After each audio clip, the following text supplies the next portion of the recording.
Hello everyone and welcome back to Dragalia Foundry. For today's video, I want to talk about the preview we got of our upcoming Gala adventurer. She is going to be released tomorrow, and of course, I am talking about Gala Ellie. Gala Elisanne is coming to the game. She's a brand new water axe. This is going to be a great time to summon. Gala has an increased appearance rate of 5 stars. If all you're interested in is expanding your collection of 5 stars, maybe picking up some new dragons, it's still a very hard time to snipe and target a particular 5 star, including the on-focus Gala character. But nonetheless, this is probably the point that you should try to summon if you'd been saving up for a while. And especially if you're new to the game, starting with Mega Man, it's going to be a good showcase to start off on. Of course, Gala Elisanne being an axe, I have to show off my water axes here. Thankfully, water axe is something that I had invested in to try to take on High Brunhilde's Trial up to Master difficulty. So I have Summer Giulietta there and Pietro, who are the most built out. And then Rex and Karina I had promoted in the past at various points, just to include in things like Mercurial Gauntlet. And in the case of Rex, I had promoted for easier grinding on Expert so that I wouldn't have to run a burnable character. So obviously, I don't have enough dragons to go around, so I've got some silly things like the HP shield setup on Pietro just for fun. But that's just to say that there's a pretty wide range of water axes so far. But despite that, I think that Gala Elisanne stands out. I think she's going to be a fantastic adventurer. And let's go ahead and head over to the notifications to discuss why. So one of the things I want to inform you all about, if you didn't read this already, is of course there's going to be free tenfold summoning with this Gala. So do be aware that's going to start tomorrow, and you're going to be able to perform up to 4 free tenfold summons from November 28th to December 1st. So what you'd probably want to do if you can be patient on summoning on this Gala is actually wait until that final day of the showcase, get all your free tenfolds in, make sure you get those 40 free summons, and then see where you're at. If you still don't have Gala Elisanne and want to continue, then decide to continue at that point, because if you happen to get her within your free summons, essentially any summons that you spent early in the showcase are sort of wasted. So just keep that in mind. If you want to leverage this for as much benefit as possible, it is good to be patient. I know that's really hard to do, and there have been times when I get to the second to last day and I decide, you know what, I'm just going to go for it. So you have to do what makes you happy at the end of the day, but strategically, it's probably wise to try wait until that last day of December 1st to actually summon any more than what you're doing from the free summons. So as for Gala Ellie herself, the showcase does last until December 1st, so those free summons are for the entire duration.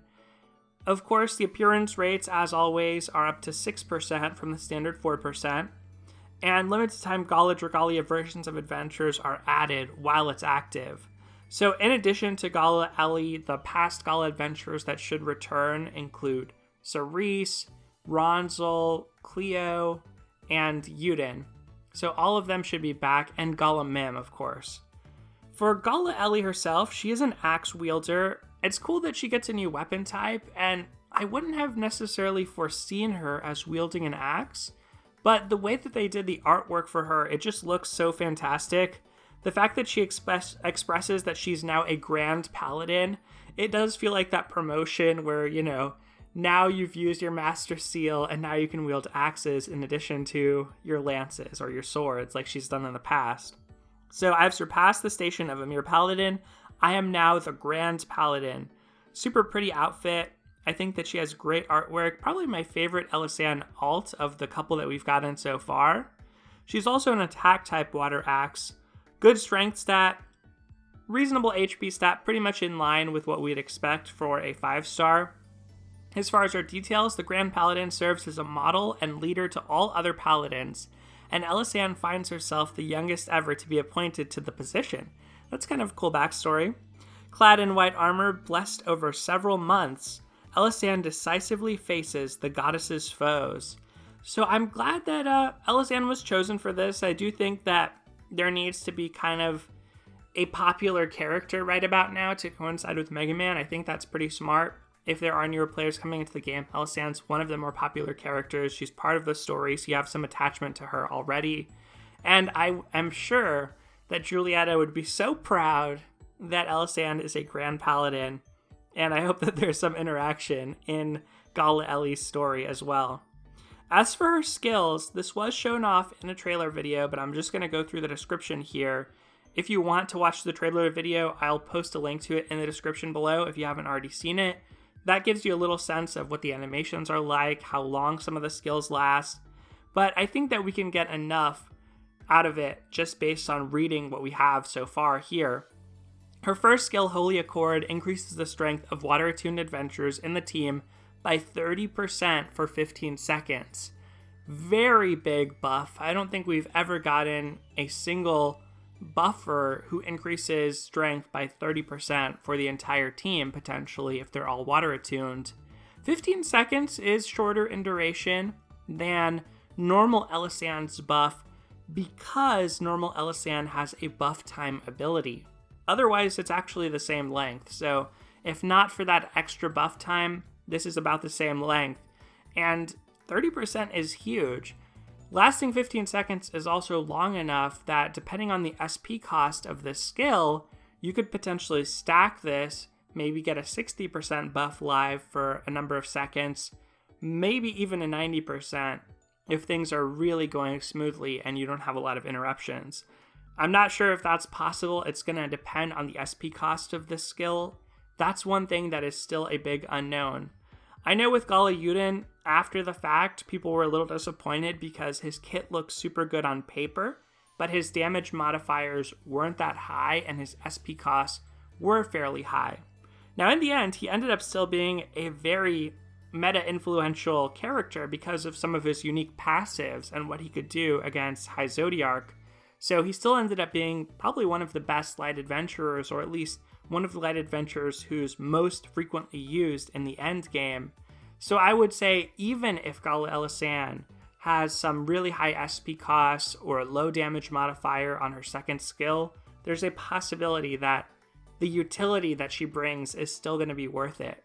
And a 30% strength buff for the entire team in content like Brunhilde's Trial is very significant.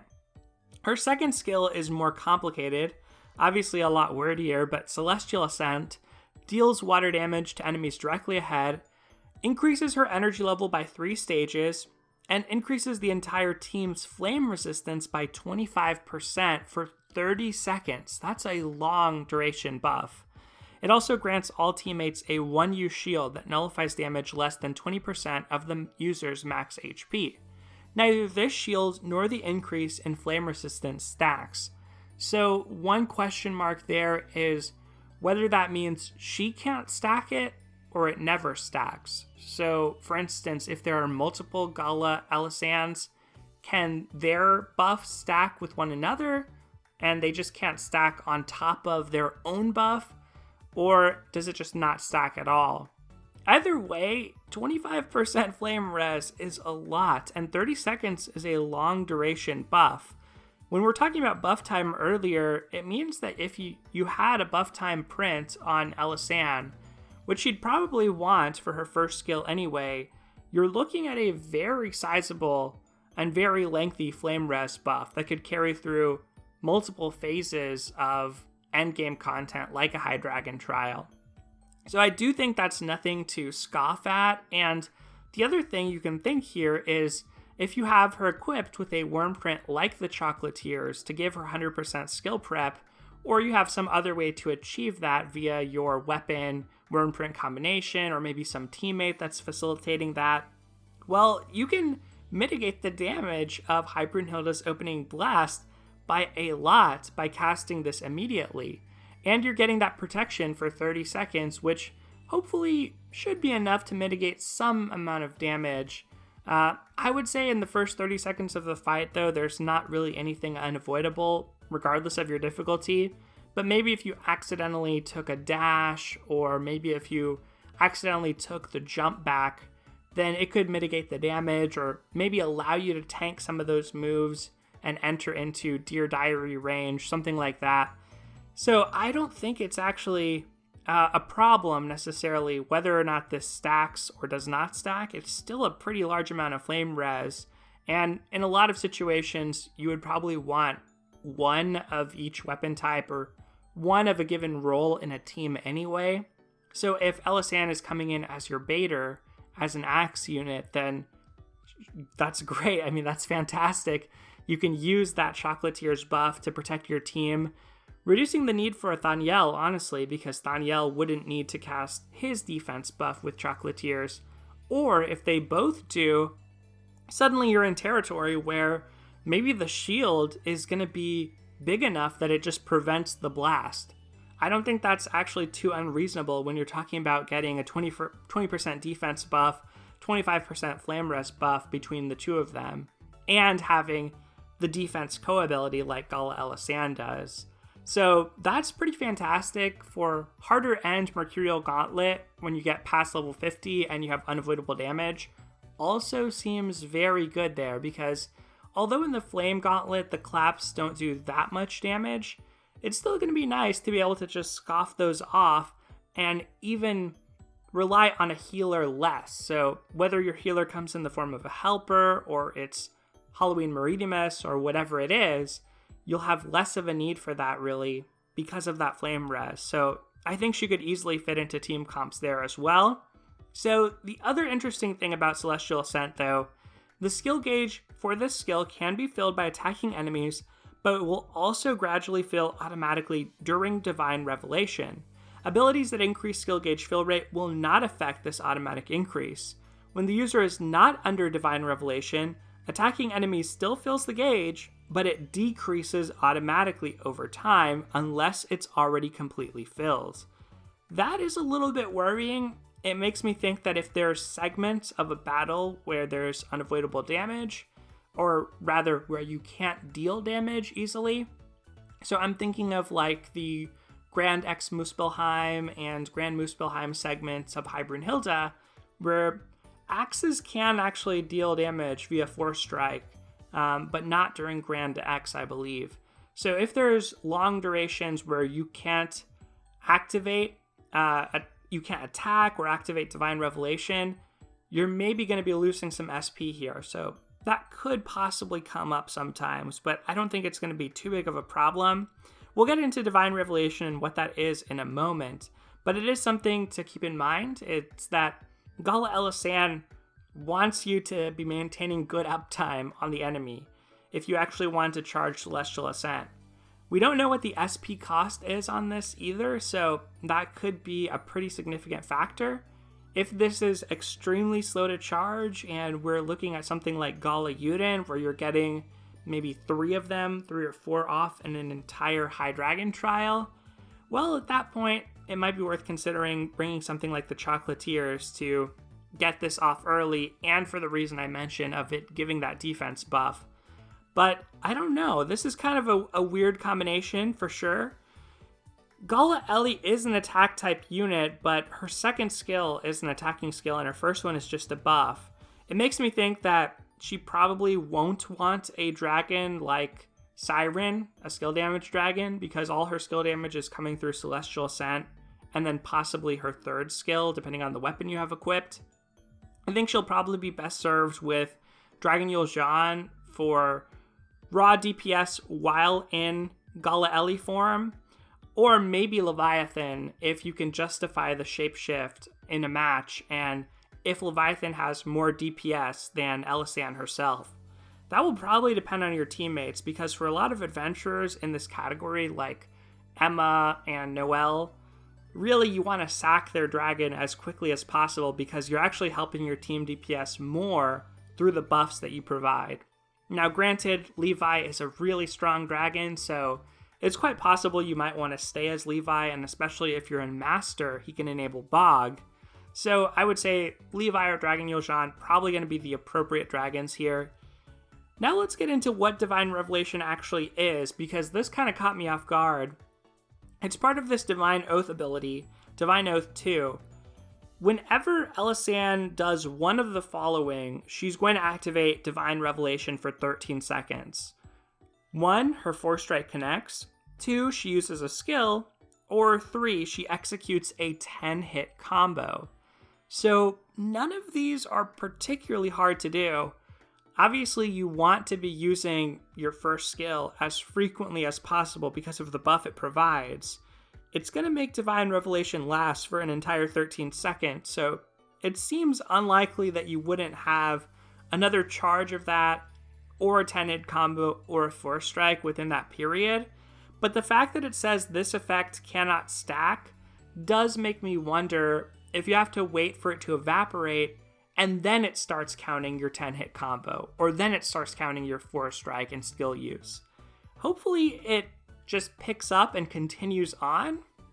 Even though it can't stack, it just continues on if you've maintained a 10-hit or more combo. But that could be a slight timing issue with this, where maybe there's small gaps because of that. The effect of this, in addition to how it impacts Celestial Ascent and the refill or decrease of that, is to make Elisanne immune to knockback. That's also really nice for Brunhilde's trial, with her likely being the baiter, just because there are some kind of annoying things that Brunhilde can do. You know, when she dashes into you or jumps back, you can fall down and it takes a while to get up. Depending on the way that she knocked you, you might not be near a volcano and might not be able to protect yourself from the next hellfire that's unleashed. Another thing that could happen is when volcanoes fall on you, sometimes they can push you out and into a hellfire. So just from a comfort and convenience standpoint, all of those are things that you can work around. If you've been baiting with an axe or any character, you know that these things sometimes happen. They're all recoverable for the most part, unless you get knocked really far and just can't run back to a safe spot. But still, this should make her more convenient to use. Heaven's Shield 2 reduces susceptibility to burning and stun by 100%.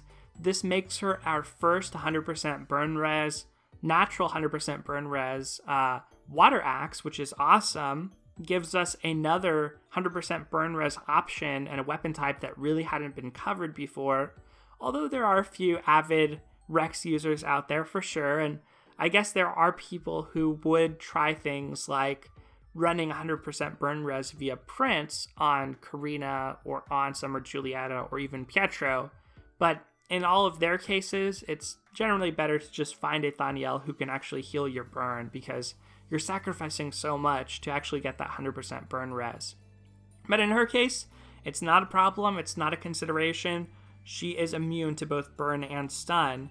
And then finally, she has prime strength of 10%. Much like Summer Giulietta, she has the prime strength ability. So, as always, this can only trigger every 15 seconds, and it's going to provide her a 10% strength buff. I'm very curious what Gala Elisanne's personal DPS is going to look like, but thankfully, because prime strength works on whoever is your lead adventurer, for a setting like the Mercurial Gauntlet or any other single-player mode, you could always have her on AI, throwing out her buffs, and your strongest personal DPS unit is your leader, and they're receiving the prime strength effect. You could even have somebody like Karina, another axe, or Xander as your leader, and their skills scale in damage based on the number of buffs they have.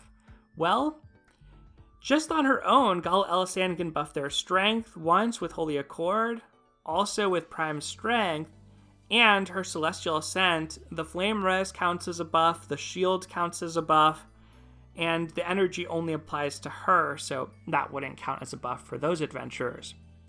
But still, just an all-around really powerful adventurer. I think there's a lot of upside potential here. I'm going to try summon for her. I already have my axe built for the high dragons. I decided to go with the water axe, so it would be great to be able to pick her up. But like I said, I'm going to wait those 4 days. In that time, the other thing you have to remember is we're going to get more information. If you're checking the wiki or other resources like GamePress or even the Discord or the Reddit community, we should know pretty soon what her SP costs are going to look like, what her damage modifiers are going to look like. And the SP costs in particular are relevant because if she has SP costs that line up favorably with things like United Haste or Skill Haste, or even the major amount of skill haste that you get for Meridimus, that could change her entire set of rotations and allow some really sick moves and sick combinations where you have like 90% strength buff. So I'm pretty excited about Gala Elisanne. I will say I'm not like a huge Elisanne stan or anything. Like, I've never had a particular attachment to Elisanne over any other character, but I think that they've given me a good reason to summon here. She does fulfill a niche that could use a little bit more love and a little more attention in the form of a high Brunhilde's Trial baiter and one who is likely to do good in other types of content where water adventures are needed. Obviously, we've blanked out on our notices here, so I guess that's a sign we should call it a day. Thank you everyone for watching. I wish you luck with your Gala summons, and I hope that you have a happy Thanksgiving tomorrow if you're celebrating, if you're here in the US. I will try to get to you as soon as I can regarding Mega Man, but I will also be celebrating with my family, so I'm going to take some time off and enjoy that. But otherwise, y'all, take care, and I'll see you next time.